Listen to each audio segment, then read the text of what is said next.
भैया बहनों, ऑनलाइन कक्षा में आपका स्वागत।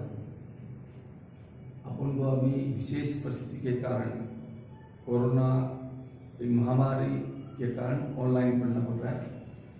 उसी क्रम में आज अपन कक्षा 9वीं में विषय गणित दिनांक 19/7/2021 वार सोमवार, इसमें अपना चल रहा है अध्याय 2।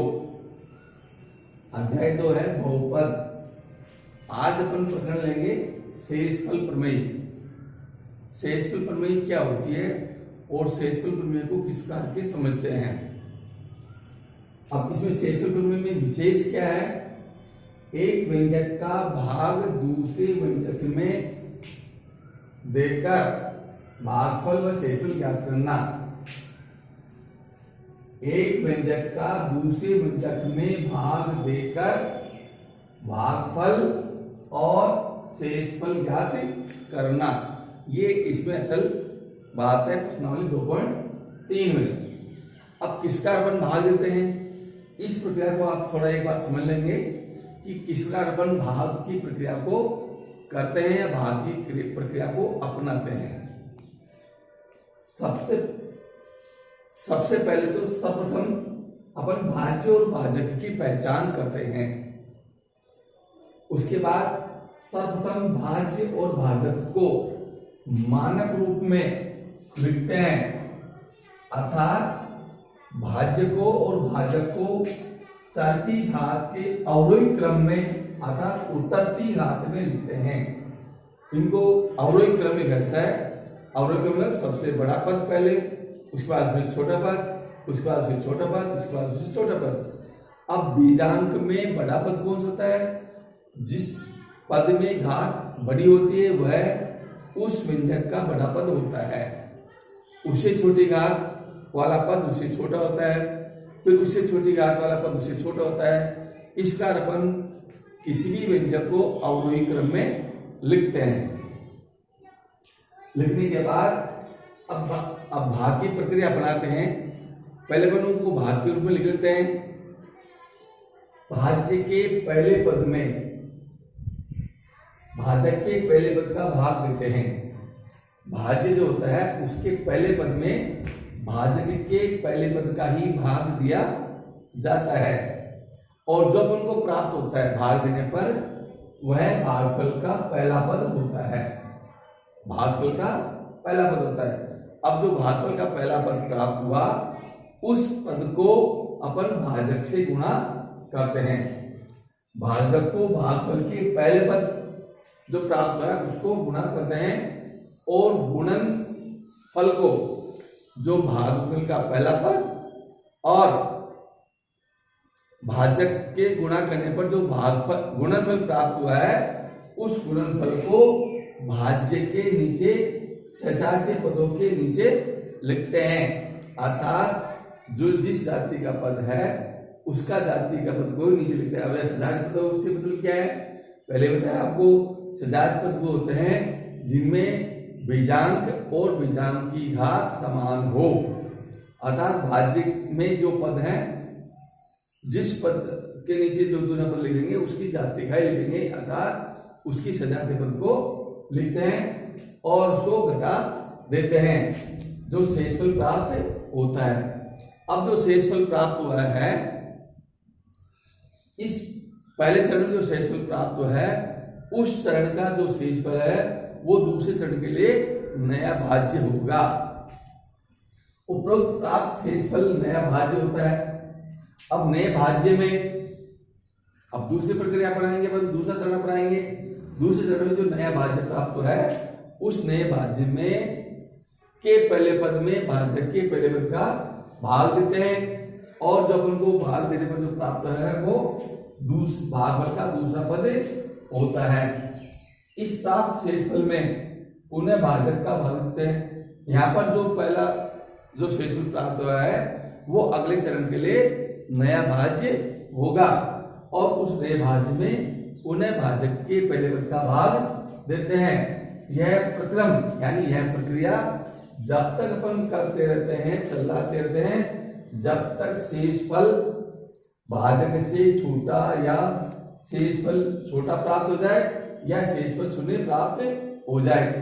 अब भाजक शेषफल में छोटा प्राप्त होने वाला भाजक की जो चर की घात है उससे कम घात वाला शेषफल में प्राप्त होना चाहिए, तो अपन भाग्य की क्रिया नहीं करते हैं, जो बचता है वो शेषफल होता है। अब से या फिर अपन को शेषफल शून्य प्राप्त हो जाए तो फिर भाग की क्रिया प्रक्रिया को अपन बंद कर देते हैं। इसका प्रक्रिया को शेषफल प्रमेय कहते हैं। अब शेषफल भाजक के शून्य द्वारा भी ज्ञात किया जाता है। अपन जो शेषफल ज्ञात करते हैं वो भाजक के शून्य के द्वारा भी ज्ञात किया जा सकता है। अर्थात भाजक जो है उससे शून्य ज्ञात करके उस शून्य का मान भाज्य के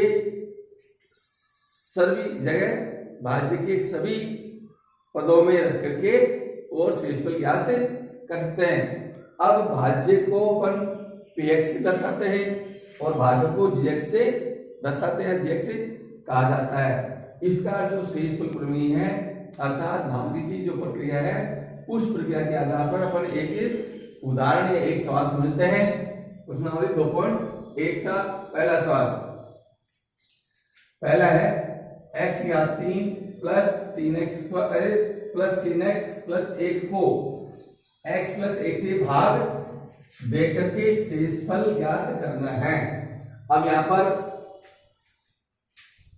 px जो भाज्य है वो क्या है, x घात 3 plus 3x square plus 3x plus 1, यानी ये बड़ा पद है। बड़ा पद क्यों है, क्योंकि इसमें चर पर अधिकतम घात 3 है और ये भाजक छोटा पद है, क्यों यहाँ पर चर की पर घात 1 है। तो बीजांक में जिस व्यंजक में घात अधिक होती है वह बड़ा पद होता है और जिस व्यंजक में घात छोटी होती है वो छोटा पद होता है।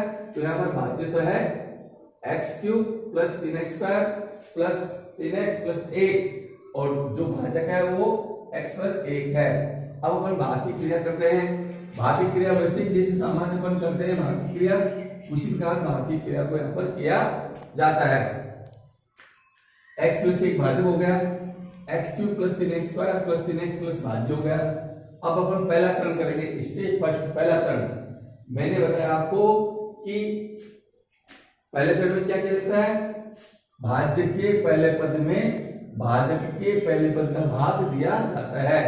यहाँ भाज्य का पहला पद क्या है x और भाज्य का पहला पद क्या है x का 3, तो x का 3 में अपन x का भाग देंगे, क्या प्राप्त हुआ x स्क्वायर। अब जो x स्क्वायर प्राप्त हुआ है यह भागफल का पहला पद हो गया। अब जो भागफल का पहला पद प्राप्त हुआ है उस भागफल के पहले पद को भाजक से गुणा करते हैं, भाजक है ना, इसे गुणा करेंगे अर्थात x स्क्वायर गुणा x प्लस 1। इस x स्क्वायर गुणा x प्लस 1 किया अपने तो क्या प्राप्त हुआ x घात 3 प्लस x स्क्वायर।